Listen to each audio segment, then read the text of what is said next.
yerindən çıxdı.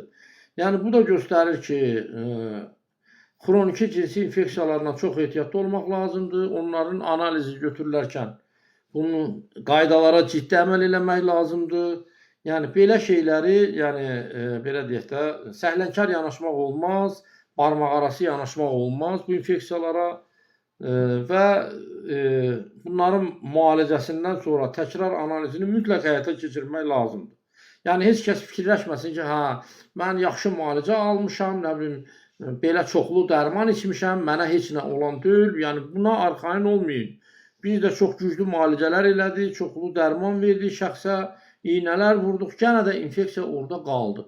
Bu da göstərir ki, yəni heç bir içilən dərman, heç bir müalicə infeksiyanın tam çıxmağına qarantiya vermir. Ancaq təkrar aparılan müayinələr orada onun olmamağı, həmən mikrobun olmamağının qarantiyasını verir. Bu qədər. İndi keçək suallarımıza.